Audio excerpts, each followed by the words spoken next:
Oh kita bisa nih slow living, umur 30-40 pensiun ya kembali ke desa. Padahal situasi di desa tidak lebih baik gitu.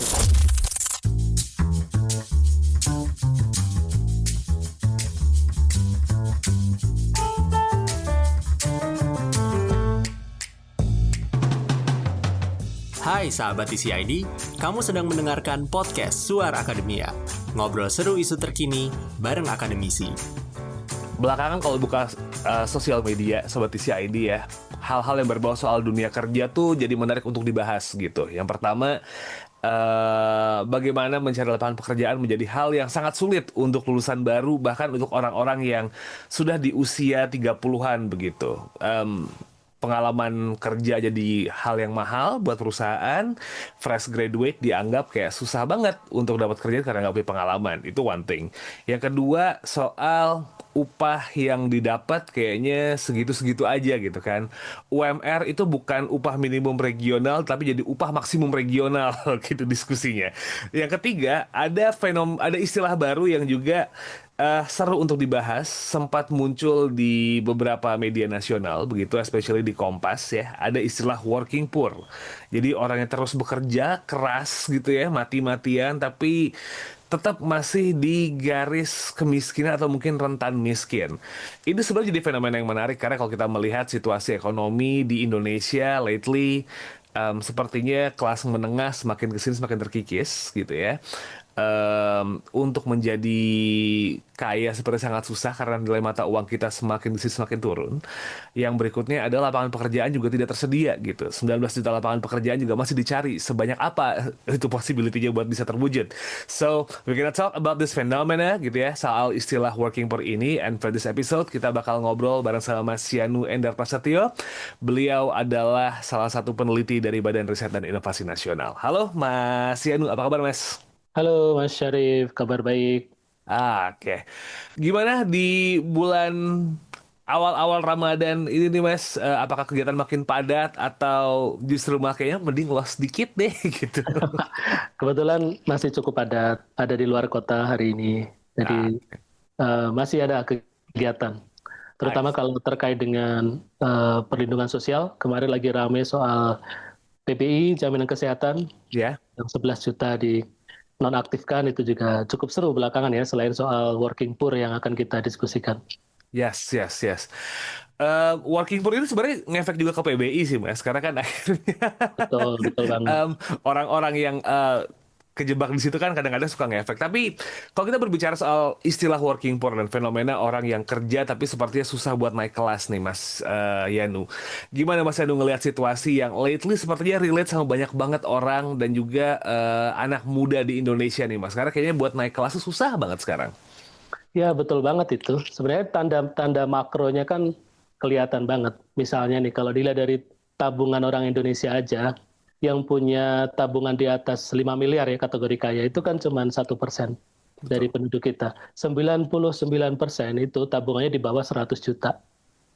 Ya. Kebayang bagaimana ketimpangan itu begitu tinggi, dan 99% orang itu dengan tabungan di bawah 100 juta, nanti kalau di breakdown lebih kecil lagi sebenarnya, Ya. itu berjuang setiap hari. Kalau teman-teman di Jakarta, Jabodetabek, melihat orang subuh udah berangkat ya, Ya. maghrib baru pulang sampai rumah gitu ya, bahkan mungkin lebih malam lagi. Tapi situasi ekonominya tidak, mobilitas ke atasnya tidak seperti yang diharapkan. Misalnya tetap tidak mampu membeli rumah yang layak gitu ya.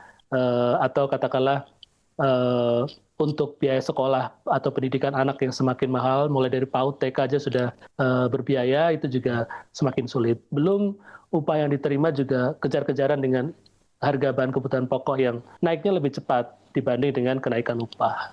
Jadi artinya memang situasinya tidak memihak kepada kelas menengah, terutama yang kemudian kita definisikan sebagai working poor. Sebenarnya karena banyak banget di kelas menengah itu teman-teman yang kategorinya sudah bekerja satu bahkan lebih dari satu pekerjaan, tapi situasi hidupnya gini-gini aja, nggak naik gitu ya, bahkan lebih cenderung mudah untuk jatuh atau mudah untuk miskin. Oke.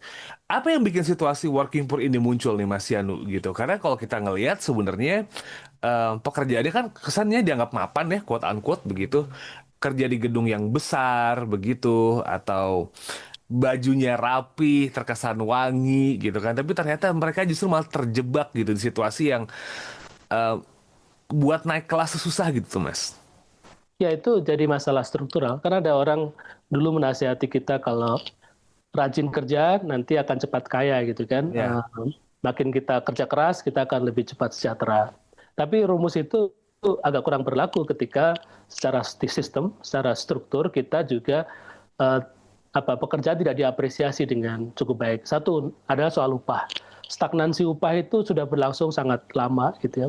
Bahkan di kalangan teman-teman yang ASN itu ya, kenaikan gaji cukup jarang terjadi. Padahal itu salah satu pemicu agar daya beli tetap tinggi. Biasanya pemerintah sering menaikkan upah PNS, TNI, Polri, dan pensiunan misalnya gitu ya. Tapi itu tidak terjadi cukup sering belakangan.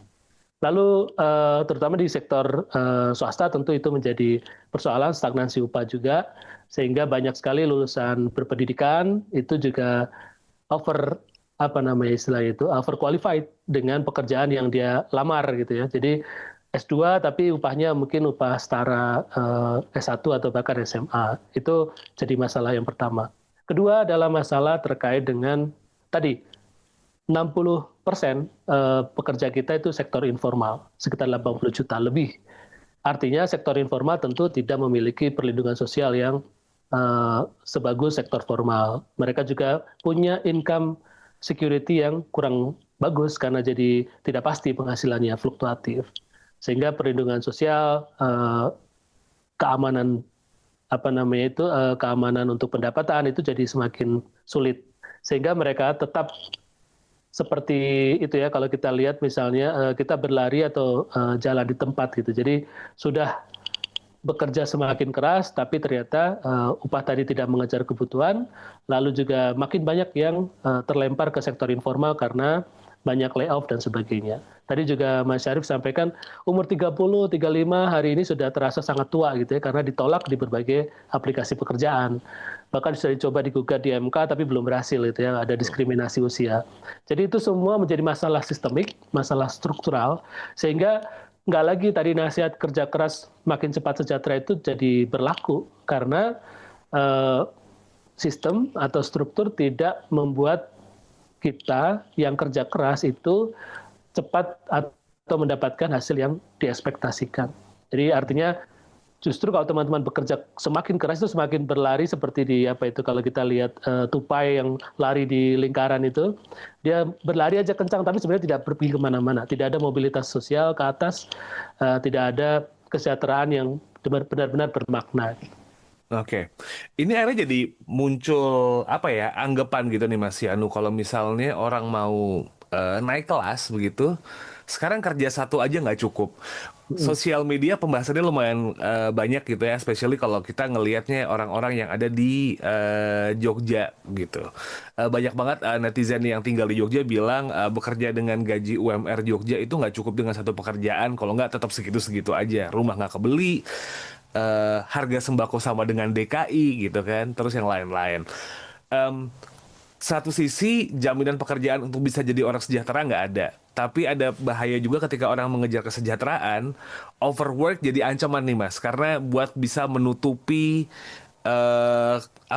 bolongnya dari income yang mereka dapetin nih. Mas Yanu lihat ini gimana Mas? Apakah justru ini jadi solusi, or maybe berbahaya juga buat ekosistem dunia kerja dan juga pekerja di Indonesia nih Mas? Nah ini menarik, kalau sudah nyebut Jogja ini kan karena ada romantisasi beberapa kota di Indonesia ya, termasuk Jogja yang paling sering disebut, UMR-nya dianggap paling rendah, tapi banyak sekali promo bahwa slow living itu di Jogja lah gitu, makanan murah gitu, alamnya masih bagus dan seterusnya. Padahal kenyataannya tidak seperti itu. Kalau teman-teman di sana cari rumah, teman-teman di sana transportasi, pokoknya non makanan ya, karena mungkin kalau makanan ini faktornya banyak gitu. Nah itu sama harganya dengan Semarang, dengan bahkan Jakarta. Artinya memang tadi gap antara upah, kemudian lifestyle, gaya hidup, dan juga inflasi, naiknya kebutuhan hidup di semua sisi itu tidak dapat dihindari, tidak dapat dikejar oleh kenaikan upah.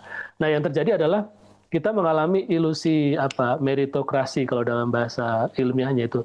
Jadi seolah-olah tadi kerja keras itu tidak langsung berbanding lurus dengan kesejahteraan. Di sisi lain, kita membayangkan bahwa kita bisa nih slow living, umur 30-40 pensiun ya kembali ke desa. Padahal situasi di desa tidak lebih baik gitu. Di sana juga bahkan tekanan sosial lebih tinggi kalau teman-teman tidak produktif atau tidak menghasilkan sesuatu.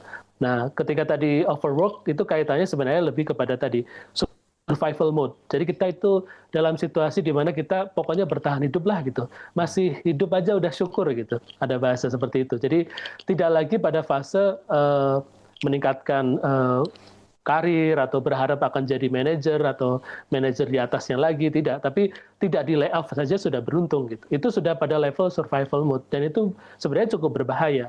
Bahkan kalau saya baca di media sosial juga banyak beredar Gen Z ini kan menghindar untuk karir lebih tinggi gitu ya, pengennya stay di sini aja. Kenapa? Karena naik jabatan ternyata gajinya nggak naik gitu, tapi tanggung jawab dan kerjaannya tambah banyak. Ini kan sesuatu yang menjadikan satu negara, satu bangsa bisa sangat lemah gitu ya produktivitasnya karena tidak ada motivasi dan tidak disalahkan karena motivasi itu juga berangkat dari tadi upah yang layak gitu ya, apresiasi yang layak. Kalau itu tidak ada ya memang sia-sia orang yang bekerja keras gitu ya, toh juga akan tetap di lingkaran yang sama. Bahkan lebih parah lagi kalau di hari ini tuh ada istilah adu nasib gitu ya, Mas Syarif. Yeah. Jadi kalau kita mencoba mengeluh dengan teman kita, ini situasi kita nih, katakanlah teman-teman ojol gitu ya, lagi nongkrong sama teman-temannya, dia ngeluh soal pendapatannya hari ini, soal income-nya hari ini, itu temannya adu nasib, tidak memberikan solusi.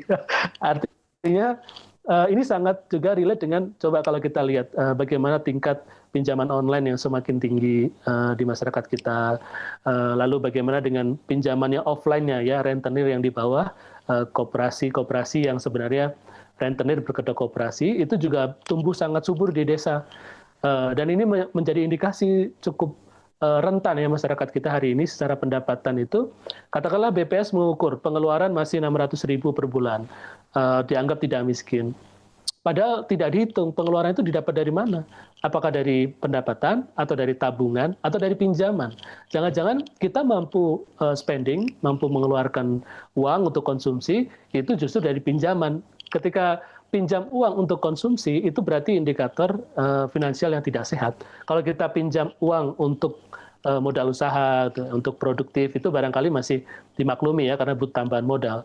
Tapi begitu pinjam uang untuk menyambung hidup, untuk konsumsi sehari-hari, dan ini terjadi di lapangan dari riset kami, itu memprihatinkan. Dan harus ada intervensi yang betul-betul strategis gitu ya.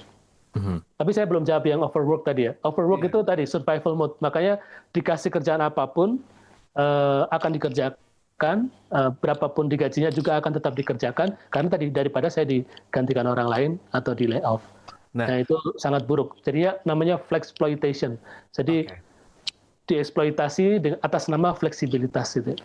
Yes, ini menarik nih Mas. Karena ketika kita berbicara soal overwork dan juga working poor begitu sering banget dilihat pakai kacamata kacamata kapitalisme gitu Mas.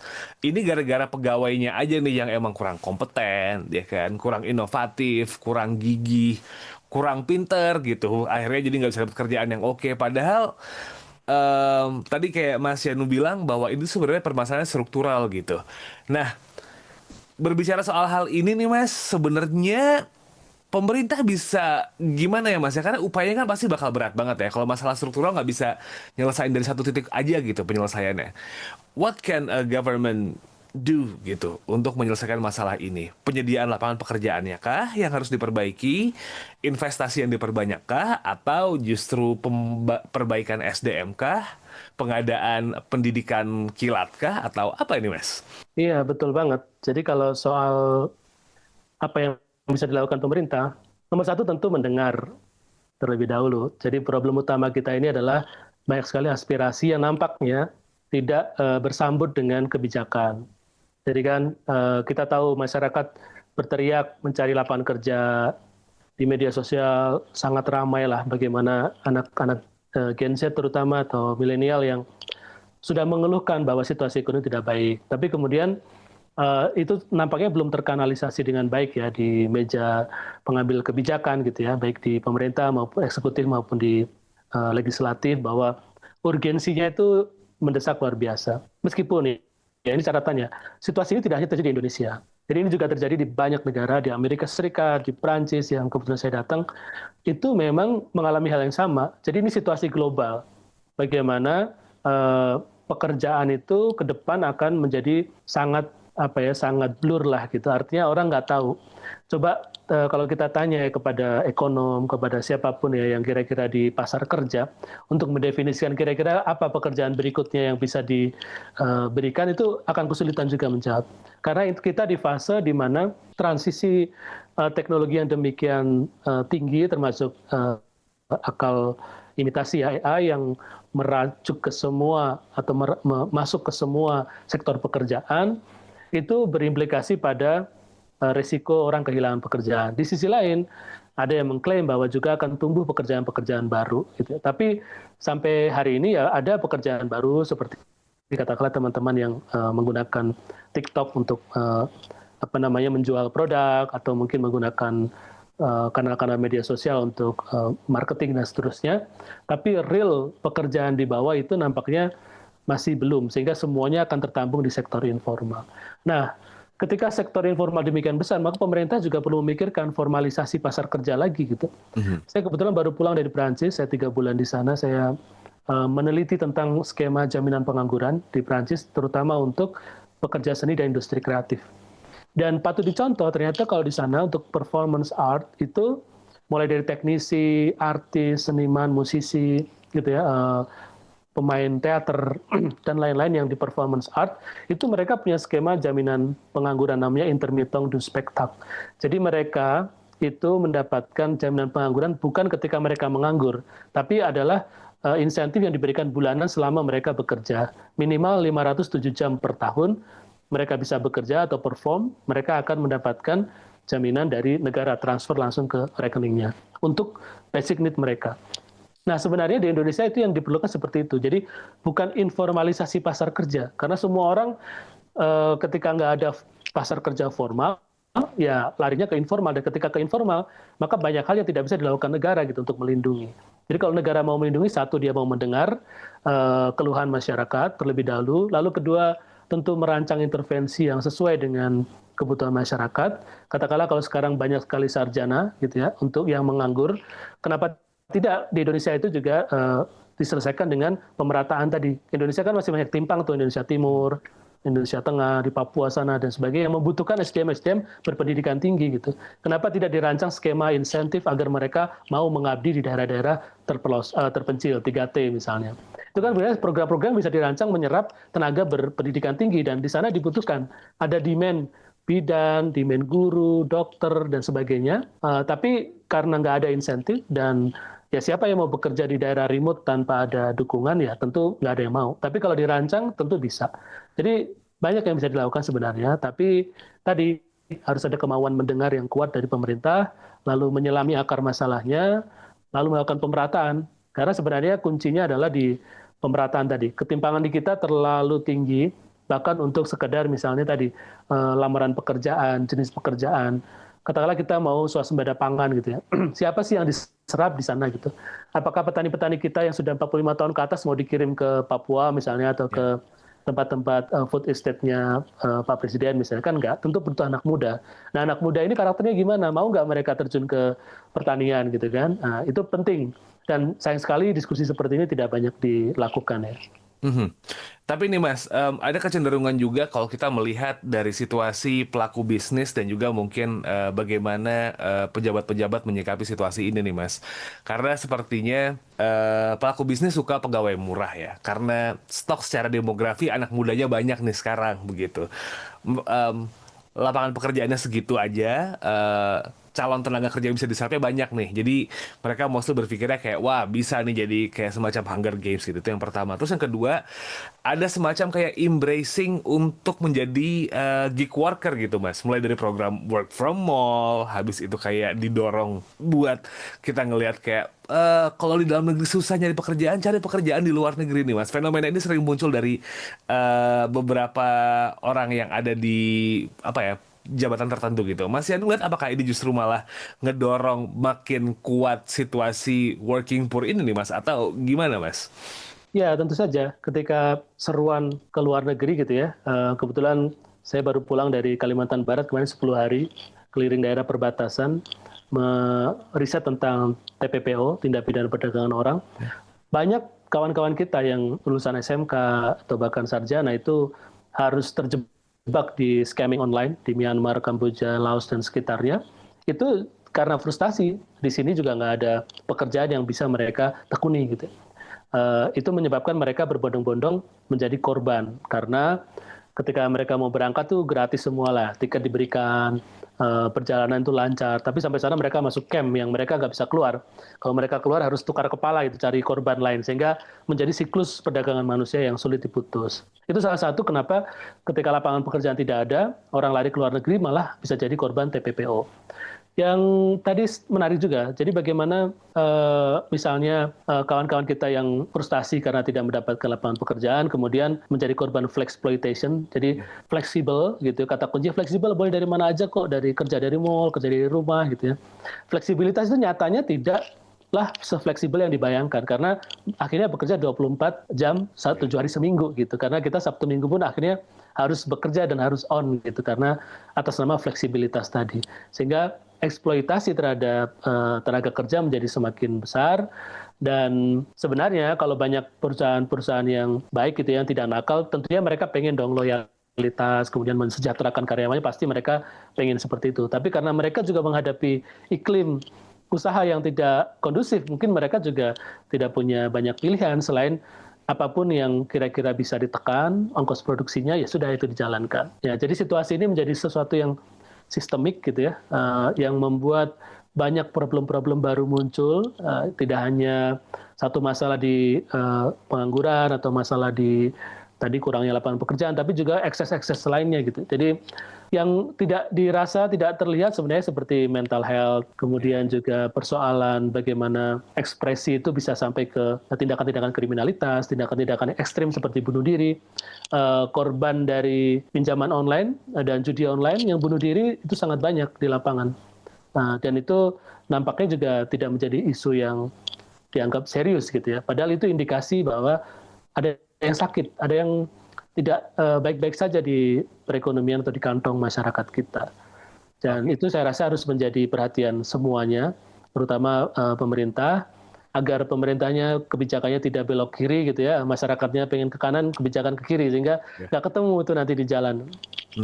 So safe to say sebenarnya sampai akhirnya muncul istilah dan fenomena working poor ini tuh bukan cuma gara-gara bonus demografi, akhirnya pemilik bisnis, apa ya Mas ya, pemilik bisnis kayak aji mumpung begitu, tapi juga iklim bisnis yang nggak bagus, kita ada bonus demografi, ya kan, kebijakan memang perlu diperbaiki juga. Apa ya, kayak semacam kayak chain gitu loh Mas, kayak rantai gitu, masalah yang memang harus dibedah satu-satu supaya akhirnya nggak jadi fenomena ini ya Mas ya. Nah, bonus demografi kayaknya perlu kita luruskan ya, kita udah ngelewatin masa itu. Lewatin ya? Yang terjadi adalah bencana demografi. Jadi bukan bonus. Kenapa? 2030 kita masuk aging population. Jadi kalau kemarin-kemarin kan sempat ramai itu sandwich generation ya. Jadi yang harus menanggung dirinya, orang tuanya, sampai ke anaknya atau adik-adiknya. Nah yang terjadi nanti 2030 itu kita mendekati 20% lansia. Artinya tanggungan teman-teman yang usianya produktif nih, ada namanya angka ketergantungan, ada namanya dependensi rasionya, angka ketergantungannya itu akan semakin tinggi. Kenapa? Karena makin banyak lansia. Di Indonesia itu lansia tidak mengenal jaminan hari tua dan jaminan pensiun yang merata ya, hanya sektor formal saja yang sangat sedikit. Sehingga terbayang bagaimana lansia itu nanti harus menghadapi masa tuanya tanpa income, dan harus bekerja mungkin ya terus-menerus gitu, tidak ada fase pensiun yang sebenarnya, itu pun masih sangat rentan. Nah, bagaimana itu dimitigasi gitu, itu nampaknya juga belum kelihatan. Bonus demografi yang dimaksud tadi memang kita banyak usia produktif tapi tidak terserap di lapangan kerja, kan akhirnya jadi bencana demografi. Jadinya setiap ada lowongan pekerjaan bahkan yang seperti scammer tadi yang sangat berbahaya pun banyak yang menjadi korban di sana. Sehingga kita bisa katakan sebenarnya ini sudah darurat gitu ya. Kalau kita 2030 tinggal 4-5 tahun lagi, kalau tidak ada tindakan yang cepat, tidak ada intervensi yang akurat, takutnya adalah beban ekonomi untuk usia produktif makin tinggi, sementara untuk pemenuhan kebutuhan dirinya sendiri, jangankan naik kelas ya, untuk survival aja, itu akan menjadi sangat berat. Dan ditambah geopolitik dunia yang tidak pasti, karena meskipun kita tidak begitu dipengaruhi oleh situasi pasar global dengan sangat besar ya, beda dengan negara-negara lain, tapi tetap akan berimpact pada situasi ekonomi dunia, lalu ekonomi nasional, lalu kepada situasi individu-individu termasuk kita semuanya. Oke. It's gonna be my last questions nih Mas Yanu, begitu. Ketika ada situasi seperti ini dan dinamikanya sedang dihadapi sama teman-teman di luaran sana begitu ya, pertanyaan selanjutnya jadi reflektif, what should we do nih sekarang situasinya? Karena yang tadinya aman aja sekarang jadi nggak aman begitu Mas. Dulu kan orang menganggap kayak kalau sudah berstatus PKWTT udahlah aman lah gitu. Tapi ternyata banyak yang akhirnya bisa nge-lay off yang PKWTT buat mencari tenaga kerja murah begitu kan. Jadi gig worker juga semua serba nggak pasti. Bahkan status yang sifatnya kayak let's say ASN atau P3K juga kemarin efisiensi bikin sempat mereka geter gitu. Quote unquote karena jadi makin sulit gerakannya. What should we do nih Mas as society melihat situasi fenomena sekarang nih Mas? Ya itu pertanyaan yang sulit ya. Kalau kita bilang, ayo kita mulai berhemat gitu ya. Apalagi yang perlu dihemat gitu ya, karena ini sudah tidak ada yang, kalau kita punya lebih kita bisa hemat, dan masalahnya tidak ada yang untuk berhemat. Lalu kalau kita bilang, oke, kita pakai program pemberdayaan gitu ya, kasih kail agar orang bisa mancing ikan. Kalau dulu kita dikasih kail gitu ya, dikasih keterampilan, dikasih workshop, dikasih pelatihan gitu ya, sertifikat. Mungkin setelah itu kita akan dapat ke sungai cari ikan, atau dapat pekerjaan, atau dapat uang gitu ya. Masalahnya sekarang sungainya kering gitu ya, mau dikasih kail, mau dikasih umpan juga nggak ada ikan karena airnya udah kering gitu. Artinya ini perlu memang satu intervensi yang cukup drastis kalau saya ya melihat situasi hari ini. Jadi katakanlah misalnya untuk kita secara person ya, kita memang tidak bisa bergantung di satu pekerjaan. Mau nggak mau, setting mode kita memang tadi mode-mode untuk jauh lebih kreatif, harus punya lebih dari satu sumber income, besar kecil apapun bentuknya itu kalau bisa memang tidak hanya bergantung di satu sumber pendapatan. Tapi tentu saja tidak semudah kata motivator gitu ya, ketika buka usaha akan dapat untung, bahkan bisa jadi dengan spekulasi usaha kita akan jadi rugi, karena daya beli orang rendah gitu ya, buka usaha baru juga saingannya banyak. Jadi sekarang margin teman-teman yang dulu reseller sebagainya itu dulu cukup lumayan, sekarang pun juga makin kecil karena pesaingnya banyak. Bahkan kalau tanya teman-teman yang di rantai pasok seperti kurir, ojol dan sebagainya dulu juga cukup signifikan, income-nya sekarang juga semakin tipis. Nah, situasi seperti itu tentu kita nggak boleh diam gitu ya sebagai individu. Diam itu artinya dua hal. Satu juga terus bersuara, terus menyalurkan aspirasi agar suatu ketika nanti misalnya ada kebijakan yang betul-betul pro pada teman-teman pekerja gitu, kelas pekerja. Lalu berserikat. Jadi jangan sendirian. Karena berserikat itu ada banyak bentuk, termasuk kalau di perusahaan ada serikat buruh untuk advokasi, tapi juga seperti ini kita terus mewacanakan, kemudian membangun komunitas untuk saling tolong-menolong, karena di Indonesia ini pilar terakhir setelah misalnya negara tidak berhasil membuat kebijakan yang cukup mengangkat perekonomian atau pasar yang sedang lemah, maka pilar ketiga adalah pilar society atau modal sosial kita. Jadi rajin-rajinlah untuk tetap membangun jejaring, berkomunitas, berserikat, bersuara, agar apa yang kita rasakan itu menjadi subjek pembahasan di pengambil kebijakan. Karena kalau di bawah kita sudah survival mode gitu ya, terus kemudian kita juga tidak bergandengan tangan dengan yang lain, nanti pikirannya persoalan individu tuh, oh itu Mas Syarif aja tuh malas-malasan tuh, atau Yanu aja tuh nggak mau berusaha, nggak mau training. Padahal kesempatan untuk mendapatkan keterampilan atau peningkatan kapasitas itu juga tidaklah sama untuk setiap orang gitu. Sehingga ketika kita minta orang untuk upgrade skill-nya atau upgrade untuk keterampilannya itu tidaklah semudah itu gitu ya. Karena sekarang untuk mendapatkan itu juga privilege gitu. Tidak semua orang bisa mendapatkan dengan mudah upgrade keterampilannya. Jadi kesimpulan dari saya sebenarnya situasinya sangatlah struktural, situasinya sistemik, sehingga perubahannya juga harus dimulai dari pengambil kebijakan, intervensinya. Sebagai individu tentu cara bertahannya adalah menurut saya bukan hanya berhemat ya, tapi juga mencari sumber pendapatan yang lebih dari satu yang bisa kita lakukan. Lalu yang kedua tentu tetap bersuara, berserikat, dan menyampaikan hal-hal ini kepada kawan-kawan kita lainnya sebagai bentuk solidaritas dan juga rasa awareness bahwa oke, kita nggak baik-baik saja. Ya, Itu betul. mungkin Mas Syarif. Kalau ada peluang buat bisa naik kelas, segera dicapai gitu ya Mas Yanu ya, karena jebakan buat naiknya tangganya kayak makin tinggi gitu sekarang. Makin tinggi, makin licin, dan makin banyak orang berebut di tangga yang sama. Ya. Sehingga bisa bertahan saja itu mungkin sudah luar biasa, tidak jatuh ya, karena kelas menengah rentan turun. Dan sekarang itu sejak COVID-19, kerentanan itu universal, siapa aja bisa kena. Sakit tidak mengenal kalender gitu ya. Hari ini mungkin kita sehat, besok sakit, kemudian kita jatuh miskin juga tidak ada yang tahu. Sehingga intervensi pemerintah yang kedua adalah selain dari sisi lapangan pekerjaan adalah perlindungan sosialnya. Jadi kalau misalnya bisa melindungi semaksimal mungkin warga negara Indonesia dalam bentuk yang konkret, misalnya jaminan kesehatan, kemudian jaminan hari tua, kemudian juga jaminan untuk kecelakaan kerja dan lain-lain, itu akan relatif meringankan beban kelas menengah yang semakin terpuruk saat ini. Ya, betul. Apa ya? Complicated problems need a complicated solutions tuh yang memang harus dirumuskan secara baik begitu. New problem butuh new solution, bukan old solution. Ya. Betul. Modern problem need modern solutions juga ya Mas ya. Iya, itu persis. Sementara hari ini kita masih melihat tidak banyak solusi yang kemudian menjawab tantangan baru ya terkait dengan tadi gig workers, working poor, sampai ke aging population dan bencana demografi yang kita hadapi. Ya, masih terdengar klasik ya Mas Yanu ya solusinya yang kayak gitu-gitu aja gitu. But anyway, it's the end of the show Mas Yanu. Thank you so much for the time. Tapi mungkin ada yang masih belum disampaikan Mas Yanu dan pengen disampaikan ke Sobat TCID, mungkin ada beberapa hal kan gitu. Silakan Mas.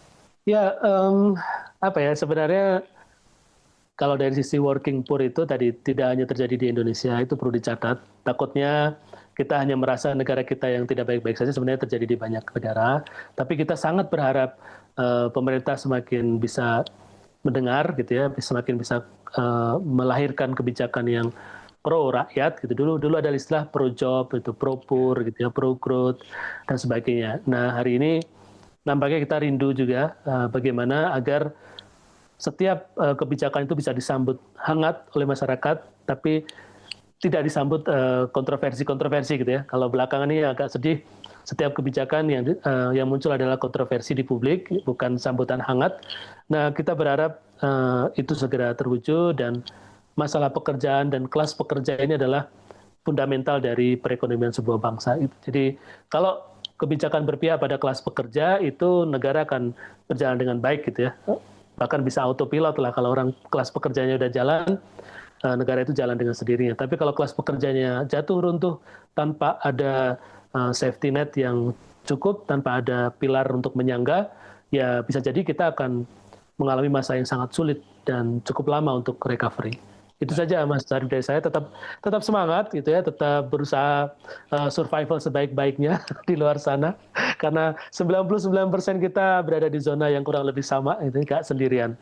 Dan kalau ada masalah anxiety, masalah kekhawatiran yang berlebihan, sebaiknya bercerita juga kepada orang terdekat gitu ya, jangan sampai mengambil keputusan-keputusan yang tidak baik di masa yang tidak baik-baik saja ini. Yeah. Terima kasih banyak Mas Syarif. Yeah, it's hard to admit that we're not okay sebenarnya Mas Yanu. Ya, persis. Seperti teman-teman Gen Z lakukan. Pokoknya kita nggak apa-apa loh, nggak baik-baik saja ya. Jangan karena lifestyle kemudian kita tampilkan seolah-olah kita baik-baik saja, padahal kita terjebak dalam hutang atau dalam kemiskinan yang semakin dalam. Betul. Mas Yanu, thank you so much for the time sama-sama kali ini. Dan teman-teman. It's such an honor buat ngobrol dan Sobat TCID. It's the end of this episode ya. Thank you so much for listening. Jangan lupa follow sosial media kami di Instagram, X, TikTok. Akunnya semua sama @conversationidn. Subscribe our YouTube channel di The Conversation Indonesia dan follow Suara Akademia di Spotify dan juga Apple Podcast. So, saya Muhammad Syarif signing out. I'll see you next episode Sobat TCID. Have a nice day and wassalamualaikum. Kamu telah mendengarkan podcast Suara Akademia. Ngobrol seru isu terkini bareng akademisi.